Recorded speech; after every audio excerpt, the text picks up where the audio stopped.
I'm Einar Tangen, and welcome to Reality Check. As U.S. Treasury Secretary Janet Yellen visits Beijing, the reality is the U.S. is the world's largest consumer, while China is the world's biggest producer. The U.S. is the world's biggest debtor, while China is the world's biggest saver. The U.S. depends on China to finance its deficits, while China relies on the U.S. capital markets to park its savings.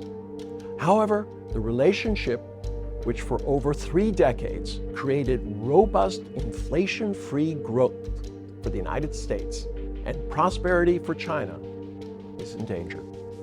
The U.S., with less than 5% of the world's population, consumes almost 20% of the world's yearly output and owes 10% of the world's total debt. China, with 18.5% of the world's population, produces a little over 18.5% of the world's GDP. China consumes less than it produces, resulting in large trade surpluses. Its governmental planning, economics of scale, robust infrastructure, and consumer-focused innovation has made it an indispensable part of the global supply chain. But beginning with the Obama administration's pivot to Asia, the relationship has steadily deteriorated. Washington, fearful that China's economic rise would challenge American hegemony, which entitles the U.S. to lead the world into a monotheistic combination of liberal democratic capitalism, has embarked on a containment and public relations strategy similar in many respects to what it did against a rising 1970s Japan. China's success using a different system has created an existential dilemma for Washington, which took as gospel that American exceptionalism was justified because it was the only way to align the world and prevent World War III. Without the rationale of American exceptionalism, there would be no justification for Washington's history of wars, political interference, treaty breaking, unilateral actions, and disregard for international institutions and laws.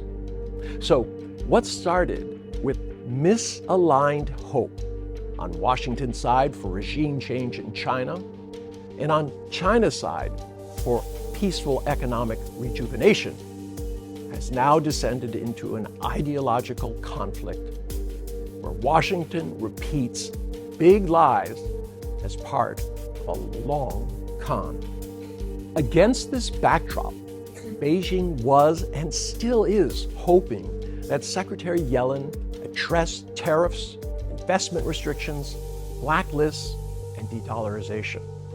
But given her speech in April at Johns Hopkins and her tweet upon arriving in China, which continue to emphasize security over economics, the U.S. seeks healthy competition, but we will take action to protect our national security when needed. And her summation of her hopes for the trip. This trip represents an opportunity to communicate and avoid miscommunications or misunderstanding. It's difficult to be optimistic.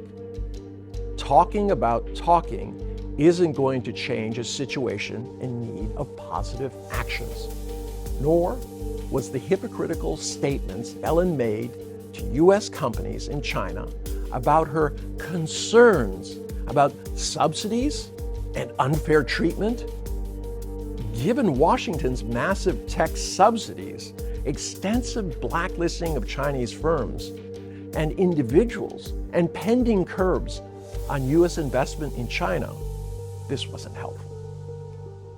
In the end, the divide threatening the U.S., China, and the world is about Washington's self-centered desire to maintain power regardless of cost.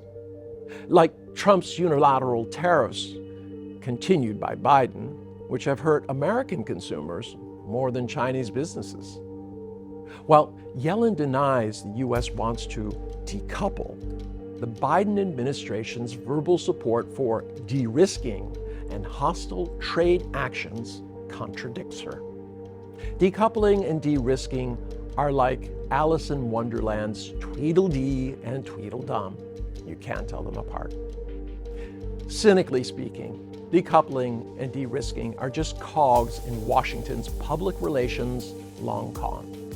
Washington repeats false information about China until people start believing it, as part of an effort to convince the world that peace depends on America's continued political, economic, and military hegemony. Washington, for example, coerces nations into blacklisting Chinese firms like Huawei, and then accuses China of coercion. The purpose is to create the illusion that the U.S. is the good guy, while anyone not in line with U.S. hegemonic supremacy is a bad guy. An illusion eagerly repeated by the international media in print, radio, TV, and heavily manipulated social media. So when you hear about decoupling and de-risking or talking about talking, keep in mind, unless there are concrete actions, it's just a cynical PR game supporting a long-term